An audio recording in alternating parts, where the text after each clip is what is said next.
बड़ी दुखी है, आंगन में बैठी बैठी रो रही है। दासी पहुंच गई, क्यों रो रही हो महारानी? तो कहने लगी, रो नहीं, अपनी किस्मत को दोष दे रही हूं। और क्या बोलो,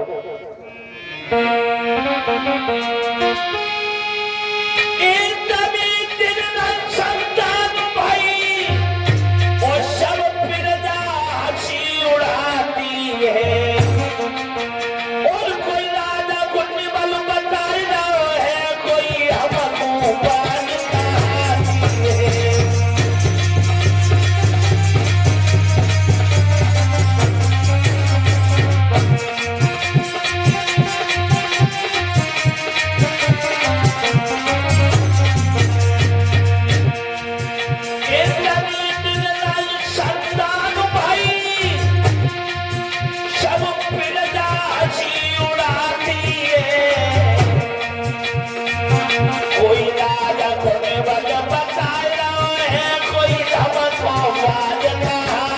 है।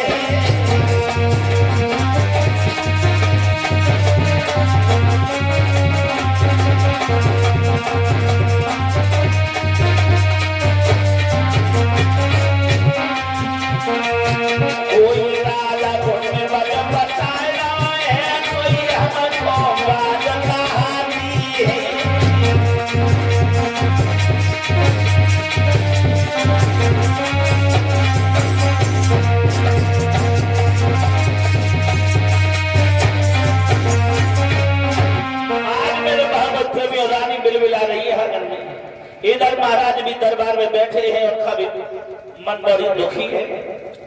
मन मेरा बहुत दुखी है मेरे भाइयों, मन बड़ा दुखी है। आज मंत्री की नजर पड़ी, कहने लगे, महाराज क्या बात है, आज बड़े उदास नजर आ रहे हो, कोई संगीत गाना बजवाऊं, नाच करवाऊं? कहने लगे, ना ना ना ना ना, मेरा दिल बड़ा ही व्याकुल हो रहा है, मेरा दिल बड़ा ही विचलित हो रहा है। हर कदम पे मुझे नरिश्ता महसूस हो रही है। कहने लगे, अगर नरिश्ता महसूस हो रही है तो एक काम करो, एक काम करो, तो महलों में चले जाओ, रानी के पास 1-2 घंटे बैठना, तुम्हारा मन बदल जाएगा। 1-2 घंटे रानी के पास बैठना, तुम्हारा मन बदल जाएगा। मेरे भाइयों, आज राजा दरबार से महलों में आया, रानी ने अपने पति को आते देखा। मेरे भाइयों, उठ बैठे। रानी ने अपने पति को आते देखा, उठ बैठे, उठ बैठे।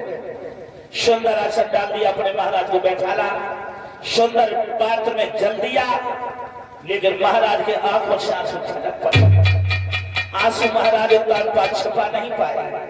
आंसू जब गालों पर लकीर बनाकर धरती पर समा गए, आज मेरे भाइयों उसी समय रानी हाथ जोड़कर चरणों से बैठ गई। महाराज, जब जब तुम हमारे महलों में आते थे, तुम्हारा चेहरा फूल की तरह खिला नजर आता था। क्या कारण है, क्या कारण है जो आज बहुत दुखी नजर आ रहे हो? क्या कारण है जो आज बड़े दुखी नजर आ रहे हो? आज तक जिस दिन से विवाह हुआ, मैंने तुम्हारी आंखों में आंसू कभी नहीं देखे। हाथ जोड़कर बोली, महाराज क्या कारण है? अरे कर जोर पूछे रही रानी,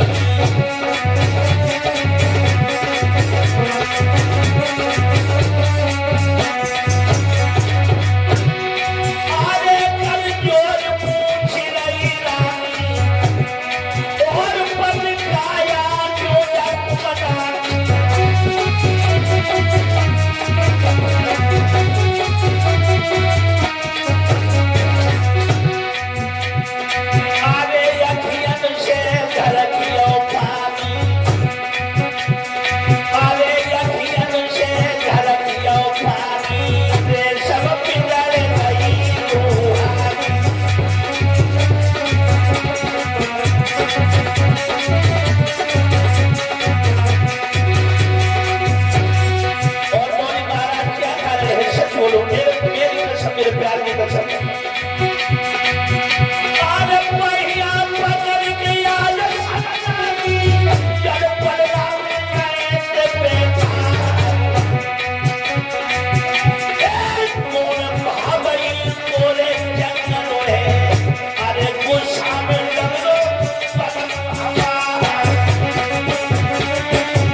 राजा कहने लगे जिस बात को लेकर के मैं रो रही हूँ, अगर तुम सुनोगी तो रानी तुम भी रोने लगोगी। रानी सुनी थी, कहने लगी मैं इतने कमजोर दिल की औरत नहीं हूँ जो तुम्हारी बातें सुनकर मैं रोने लगूं। मैं इतने कमजोर दिल की औरत नहीं हूं जो तुम्हारी बातें सुनकर मैं रोने लगूं। मेरे भाइयों, आज धीरे धीरे समय बीता, कहने लगे मैं इतने कमजोर दिल की औरत नहीं हूं जो तुम्हारी बातें सुनकर मैं रोने लगूं। धीरे धीरे धीरे धीरे समय बीता,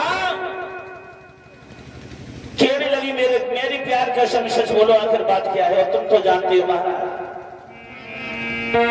कि कार्येषु मंत्री करुणेषु दासी भोजनेषु माता और शयनेषु रम्मा। क्षमा दया तो पतिव्रता लक्षण, ये पतिव्रताओं के लक्षण होते हैं। कार्येषु मंत्री, अगर जिस प्रकार राजा एक कोई नए कार्य को करे तो मंत्री सलाह देता है, इसी तरह पति जब कोई कार्य करे तो हर पत्नी का यह अधिकार है अपने पति को मंत्री की तरह सलाह दे दे।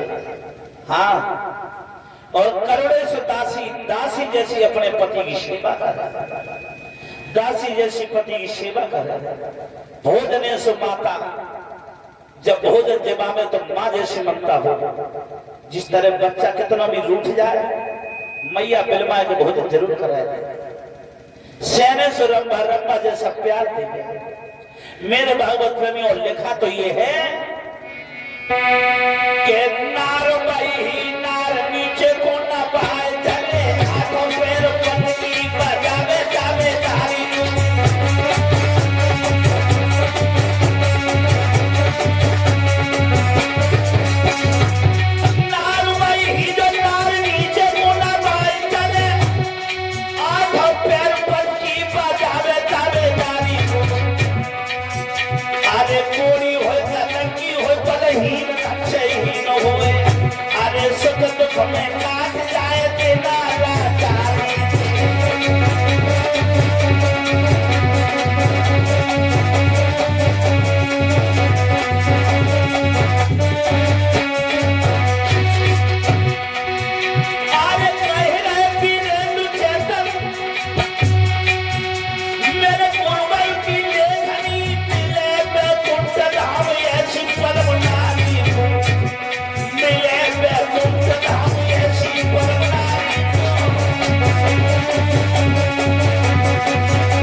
लिखा है कि नार बही नार नीचे को नवाए चले, और हाथों पैर पतकी बजावे तावे नारी को।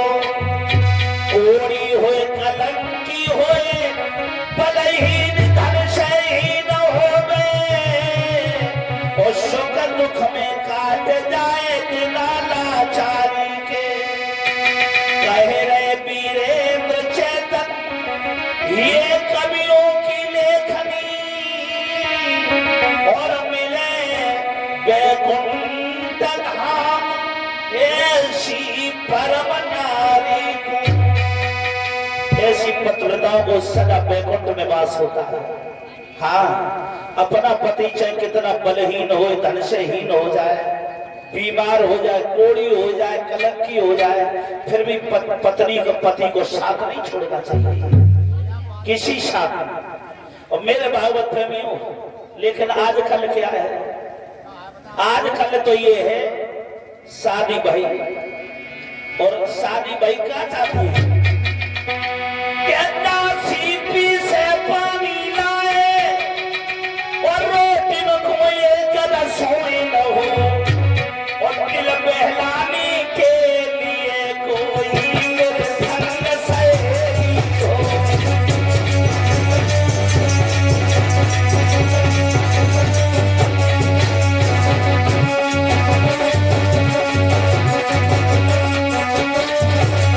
आजकल यही सोचते हैं, शहरों में देखो खाना बनाने वाली अलग है, चाहे कैसे बना, झाड़ू पोछा वाली अलग, ये उनके विचार हैं। से पानी लाए, मैं पलड़ा से पैर नीचे न रखा, रोटी को एक रसोई न हो, और मन बहलाने के लिए कोई मन चली सहेली हो।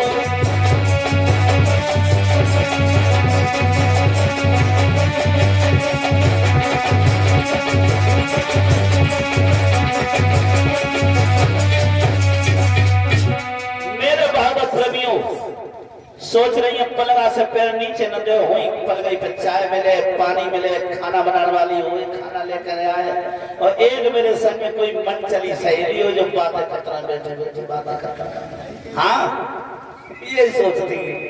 लेकिन मेरे भागवत प्रेमियों जिस घर में सुशील नारी हो उस घर में स्वर्ग बना देती है, और जब घर में भुवरिया मिली तो पूरे घर को बर्बाद कर देती। और भुवरिया होती कैसे बता, के बादल के फूट गए भाग और नारी आई भुवरिया,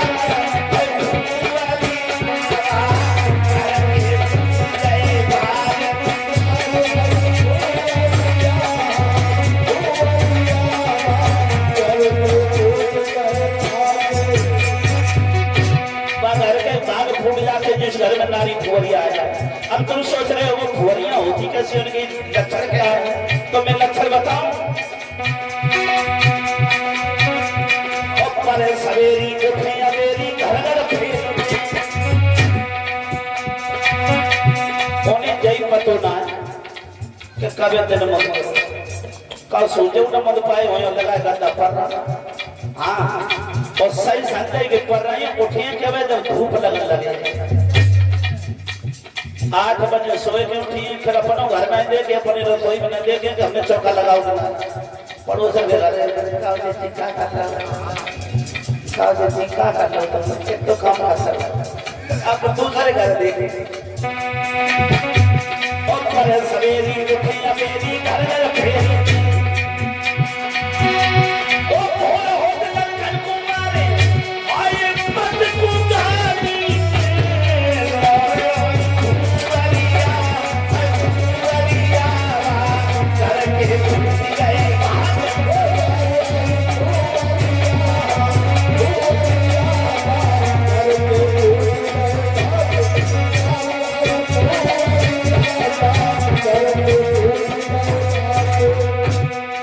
सवेरे जब पड़ोसन के घर से पंचायत करके आए हैं 10 बजे,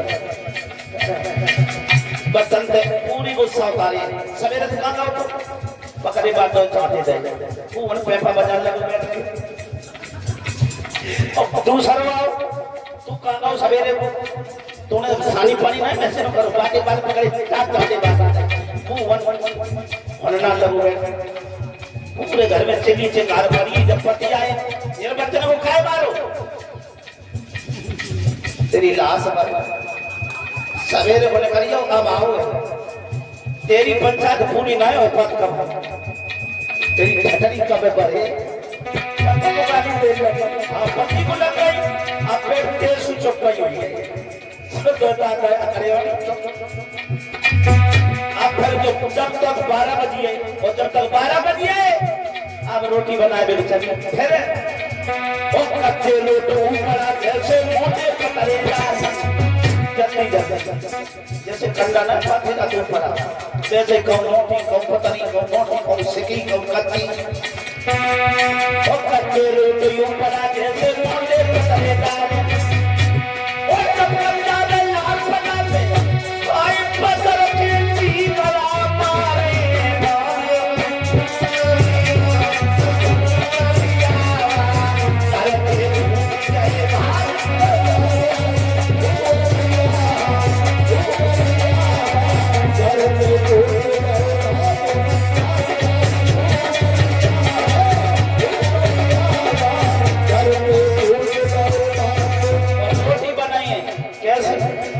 संजा में खे भारी हो भाई में कंडा से लगाई दिए जाना निकाल में पोता मिट्टी से पोत ले और पति ने को कही क्यों चारों में ऐसे ही बनाएंगे तो चारों का बड़ा रोज 4 जना को रोज मचा लेना और चारों का बड़ा रोज 4 जना को रोज मचा लेना और कब प्रेम में दर्द बता दे आई पाई रहे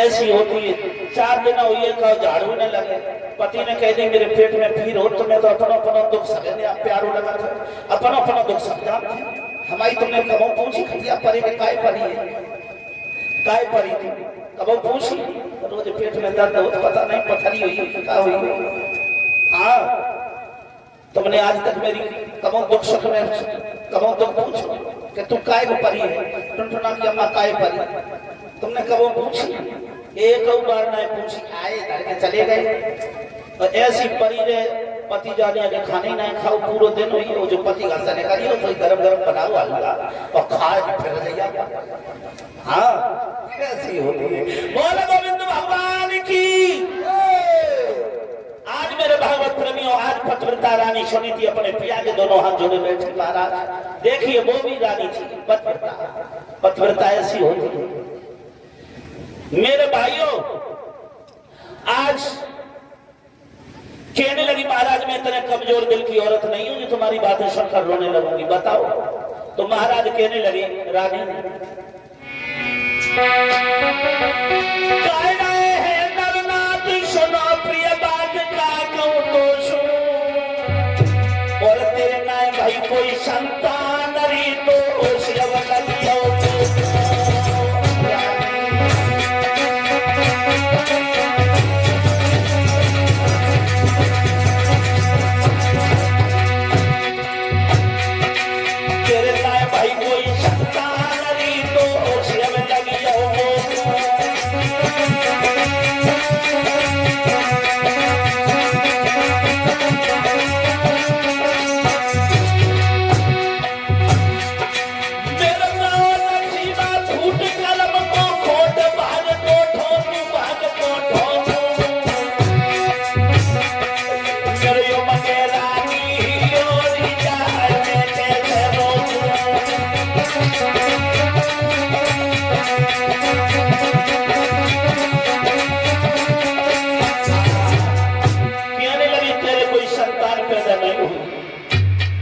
इतना बड़ा अयोध्या का राज है कोई गद्दी का दीपक नहीं है लेकिन मुझे ये भी दुख नहीं है कि तेरे कोई संतान नहीं भैया आज तक मैंने तो इसे कभी ताना ना मारे लेकिन मुझे दुख एक बात का है क्या अरे बेटा बिना काटी सोनी है बेटे अरे बेटा मेरी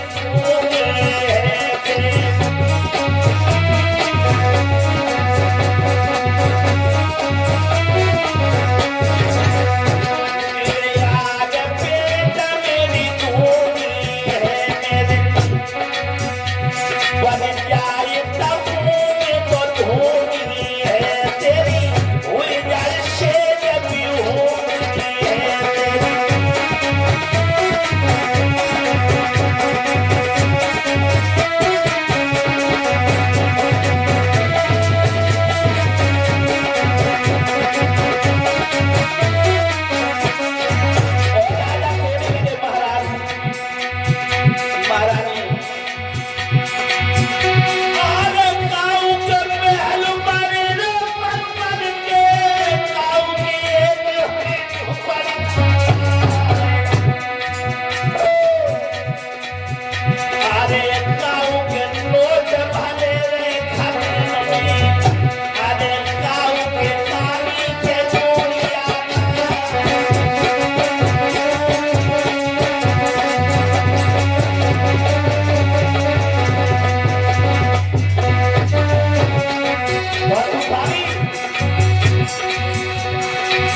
राजा रोए रोए अब तो कहे मेरी रानी दुनिया सोनी है।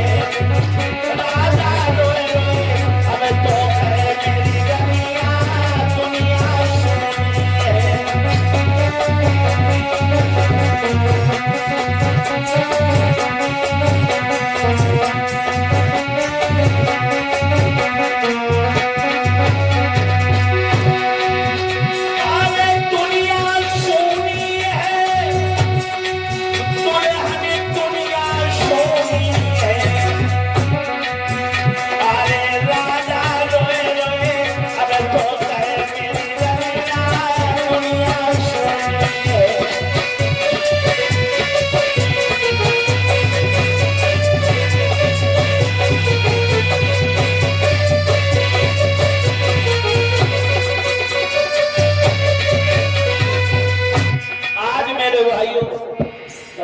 कहने लगे तुम्हारे कोई बेटा नहीं हुआ। रानी ने जैसे सुना कि एक पुत्र के लिए मेरे महाराज बड़े दुखी हैं, एक बेटा के लिए बड़े दुखी हैं, खोपड़ी पकड़ के घुटनों में सर रखकर बिलक बिलक कर रोने लगे और कहने लगी महाराज मैंने जब से विवाह हुआ उस दिन से तुम्हें हर कोशिश प्रसन्न करने की कोई आंसू मैंने तुम्हारे आंखों में कभी नहीं देखे। एक बेटा के लिए मैंने हर कोशिश तुम्हें खुश करने की लेकिन एक बेटा के लिए तुम्हें मैं प्रसन्न ना कर पाया, एक बेटा के लिए मैं तुम्हें खुश ना कर पाया। मेरे भाइयों रानी थोड़ी देर तो रोती रही, घुटनों में सर रखकर एकदम बोली उठकर आंखों के आंसू पोंछ कर बोली महाराज हमारे पास एक अकल है, हमारे पास एक अकल है, ऐसी अकल है कि तुम्हारी खोई हुई मुस्कुराहट होठों की वापस लौट आएगी। कहने लगे वो कौन अकल है? तो रानी हाथ जोड़कर बोली महाराज एक बात मेरी मान लो। क्या वो? अरे सजना पल की न मिलब लगाइयो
शादी कर लो। जब मेरी शौत आंगन में आएगी कोई ना कोई बेटा बाकी जरूर रह जाएगा। जब दूसरी शादी का नाम सुना राजा छटक के अलग खड़ा हो गया और कहने लगा महाराज बोले दूसरी शादी का नाम क्यों ले रही है? आज तक तो तुमने दूसरी शादी का कभी नाम नहीं लिया, क्या कारण है जो आज दूसरी शादी का नाम ले रही हो? कोई ऐसा तो नहीं पड़ोसन तो नहीं कोई बहकाए तो जो चली गई हो अठन्नी सी जगह पे? लड़वो भूली मेरे भैया। आज राजा समझा रहे शोध चुनों की बुरी है। तू आंगन में रहती, आंगन का नीति तो जानती है, लेकिन राजनीति को नहीं जानती रानी। तू नहीं पता है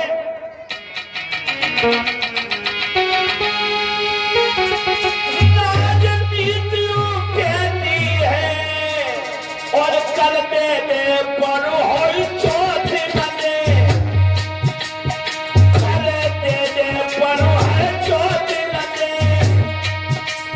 नादिया यो बातें करनी है बेबूत बदल मोए सौर बने।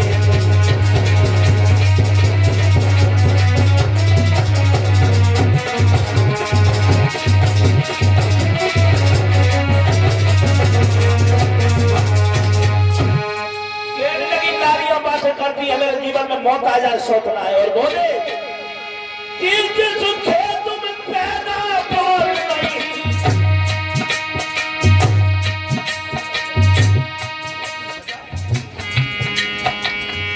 जिस खेत में पैदा बार नहीं और जिसमें विकास है, जिसमें विकास हो जाता है, जिस घर में सोच रहे वो घर संभाले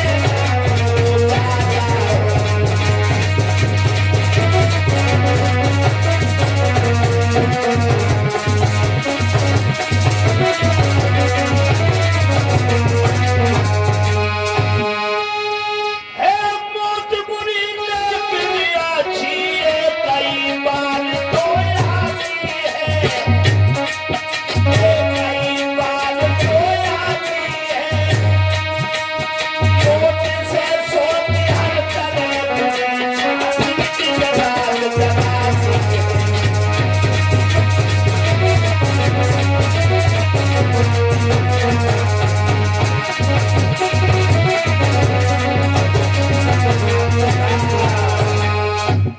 कहने लगे जिस खेत में पैदावार नहीं, जिसमें कांस हो जाता है, और जिस घर में सोत रहे वो घर सब तरह नाश हो जाता है मौत बुरी लेकिन अच्छी है, कई बार तो आती है, और मौत से सोत हर तरह बुरी छाती दिन रात जलाती है। तो ये लड़ लड़ के न्यारा कर देगी। रानी कहने लगी महाराज हमसे क्यों लड़ाई करें? और सुनो महाराज,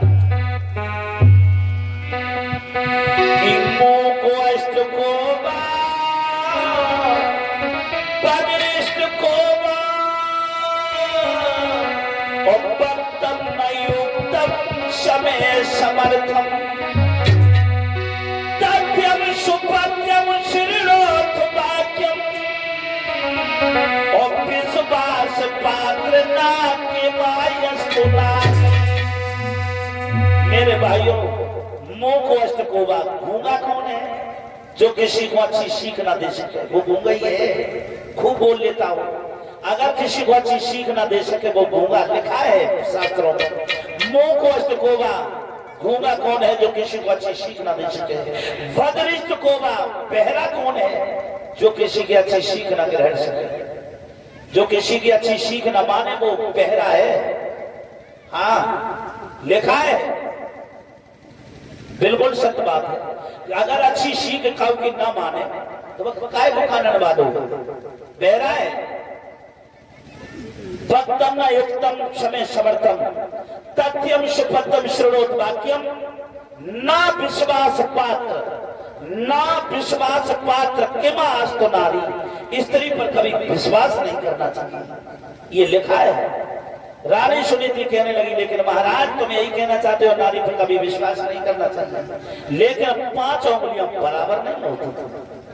हाँ, 5 उंगली बराबर नहीं होती महाराज। मैं उनमें की नारियों में से नहीं हूं जिस पर विश्वास न किया जाता। मैं उन नारियों से अलग हूं। और हमें सुख कब मिलेगा? तुमने ये एहसास किया? कब हमें सुख मिलेगा? सुनो,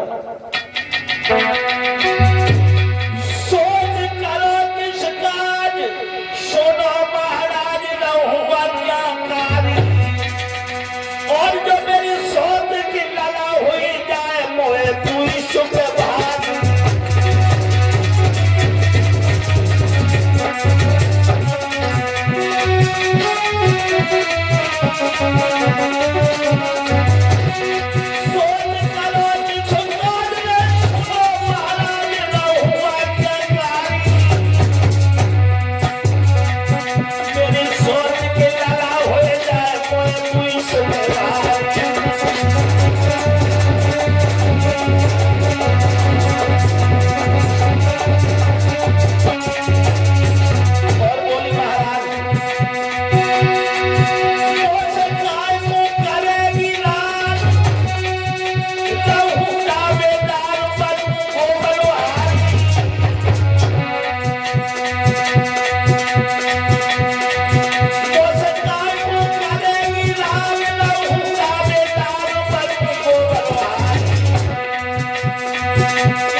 तक बन जाओ।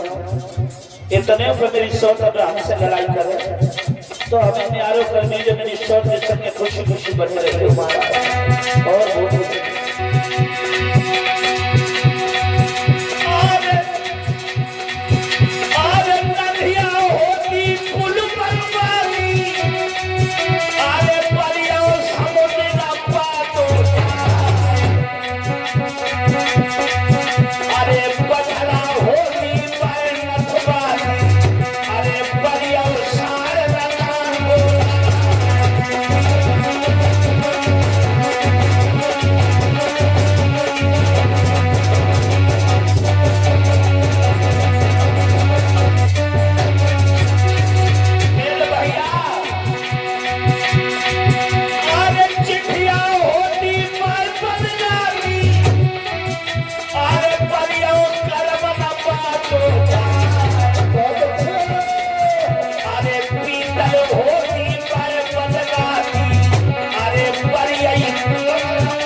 लगी नौशकाय को करेगी राल रहूं ताबेदार बनूं गोबरहारी मैं खेतों की गोबरहारी तक बन जाऊंगी। इतने पे मेरी अगर शौत हमसे लड़ाई करे तो मेरे संग में बनी रहना, मेरे संग बने शौत के संग बनी रही हो मेरे भाई।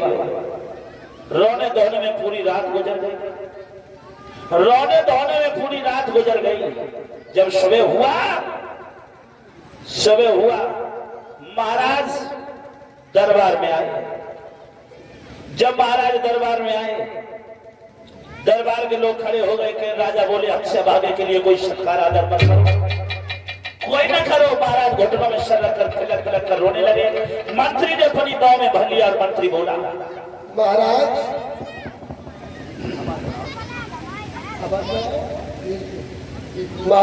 हाँ एक बात बताओ, तुम बहुत दुखी दिखाई दे रहे हो। दुखी तो कारण एक ही है, जब तुम दरबार से अपनी महारानी के मेलों में गए तो तुम्हारा चेहरा खुश था, लेकिन उधर से आए तो बहुत दुखी दिखाई दे रहे हैं महाराज। कारण तो एक ही है मंत्री। क्या कारण है? एक बाग एक कुआं के बिना सोना होता है, मंदिर दीप के बिना सोना होता है, प्रजा भूख के बिना सोनी होती है, कामनी कंठ के बिना नारी एक पति के बिना, सूरमा एक शस्त्र के बिना, काया एक वस्त्र के बिना बिल्कुल बेहोनी होती है। और माया कितनो बड़ो धनो धाम होए और एक अगर पुत्र नहीं है तो वो माया शमशान की तरह होती है महाराज। हाँ तो इसका मतलब ये है तुम्हारे कोई बेटा नहीं है? हमारा कोई बेटा नहीं है, इसलिए दुखी हो। तो महाराज मैं बहुत दुखी हूँ। ज्यादा दुखी हो महाराज, तो हमारी एक बात मान लो महाराज। मानने योग होगी तो मंत्री तुम्हारी तो हर बात मैंने मानी है। तो तुम ऐसा करो महाराज, बताइए। तुम दूसरी शादी कर लो। दूसरी शादी कर लूं? महाराज राजा को 10 शादी करने का अधिकार होता है, 10 शादी करने का राजा के लिए अधिकार होता है, लेकिन तुम तो महाराज अब नहीं हो। 8 करो, 10 करो, 15 करो, कर लो महाराज। दूसरी शादी कर लो। दूसरी कर लो। लेकिन एक बात कहो मंत्री, जो तुम मुझे सलाह दे रहे हो दूसरी शादी की, सुनिए जरा। मंत्री जी जो तुम कह रहे हो ये बात मेरे मनमानी की, बात मेरे मनमानी की। बेटा ये जो तुम कह रहे हो ये तो कह रही मेरी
कोई शादी हो तो करवाओ, जो तुम हमें शादी की सलाह दे रहे हो ये रानी भी मेरी मुझे समझा रही है। महाराज चिंता न करो, हम तुम्हारी दूसरी शादी जरूर करवाएंगे।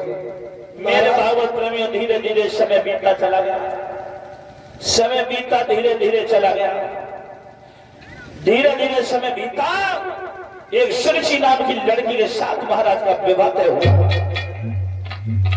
समय आने पर मैया सुनी थी अपने पति को रच रच के दूल्हा बनाती है, और दूल्हा बनाकर मेरे भागवत प्रेमियों बारात जब गई तो महाराज तानपाद की दूसरी शादी एक सुरक्षी नाम की राजकुमारी के साथ होती है। और जब शादी होकर अयोध्या में आए, जब दरवाजे पर डोला आ गया, बड़ी रानी सुनीति ने सुना, आरती की थाली तैयार करने लगी अपनी शौक की आरती उतारने के लिए। बानी से कहा मेरी बहन को डोला दरवाजे पे आ गया, महलों में लेकर आ। बानी दरवाजे पे पहुंची और कहने लगी महारानी डोला से बाहर न करो, बड़ी रानी तुम्हारा बेसब्री से इंतजार कर रही है। बड़ी बेसब्री से बड़ी रानी महलों में इंतजार कर रही है। जो बड़ी रानी का नाम सुना कहने लगी कौन बड़ी रानी? रानी और तानपाद महाराज की पहली विवाहिता रानी सुनी थी। बोली महाराज का विवाह हो चुका था। बोला हाँ। बड़ी रानी महारानी महलों में है। सोई नागिन सी झुंझलाने लगी और मेरे भगवत प्रेमी महाराज तानपाद से कहा जब ये तुम्हारे रानी थी फिर मुझे व्यर्थ क्यों लाए हो? ओ बापू कदन को काफी थी मोए भारत में लाए हो।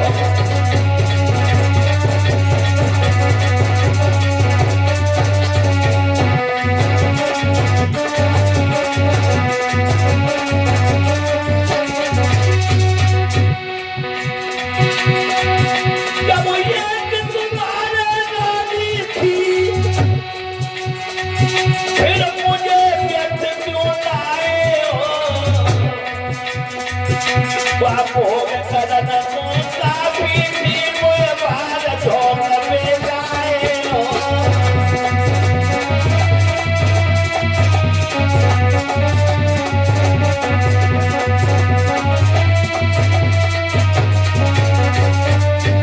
मेरे भाइयों और गुजरात के बोली महाराज मेरी मानो यो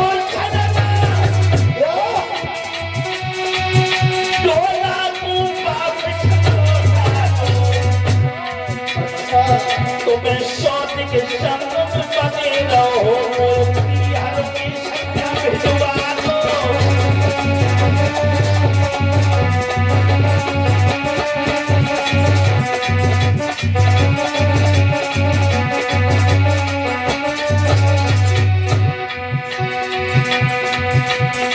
नहीं मानूंगी, नहीं मानूंगी धोखेबाज तेरी पतियां, नहीं मानूंगी दगाबाज तेरी पतियां।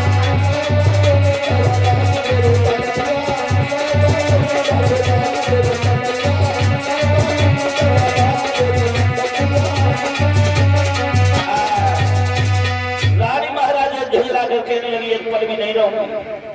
उसी समय मेरे भागवत प्रेमियों बड़ी रानी दरवाजे से आ गई बाहर और बोली मैंने तुम्हारी बातें सुन ली है। तो कह रही मैं रहूंगी नहीं, वापस जाऊंगी। और बहना वापस ना जाओ, मेरे कोई कोख में पत्थर पड़ गए, मेरे कोई बेटा नहीं हुआ है, इसलिए अपने पिया की शादी तुम्हारे साथ करवाई है। एकदम बोलिए बड़ी कल मोही जवान से मुझे बहना ना कहे, बाजी रह तू। दोनों झपट के पैर मैया सुनीति ने अपनी शौक के पकड़ ली।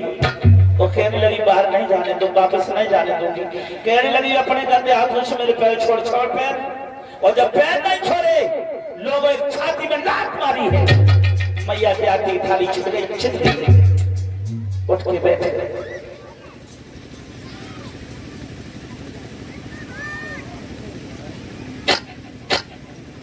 उठ के बैठ गई और दोनों पैर पकड़ ली और कहने लगी बहन मेरी छाती में मारी लात, अरे वकीला जब होए नयारी रे।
कोई बेटा नहीं हुआ, इसलिए अपने पिया की शादी तेरे साथ करवाई उनमें।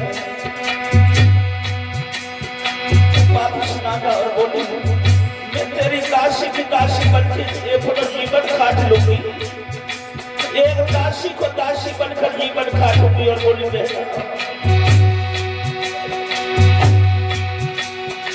तेरा सारो करूंगी खावा में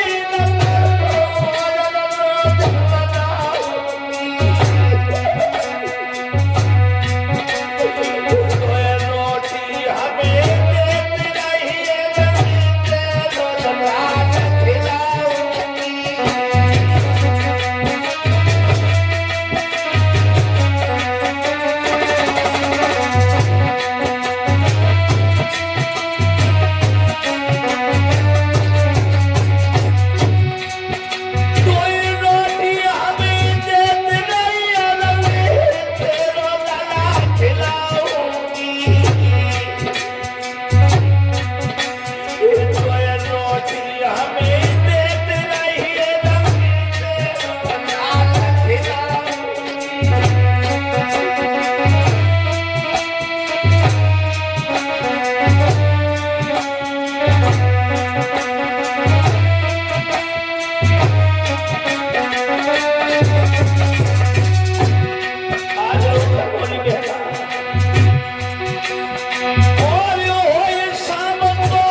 मेरे भाई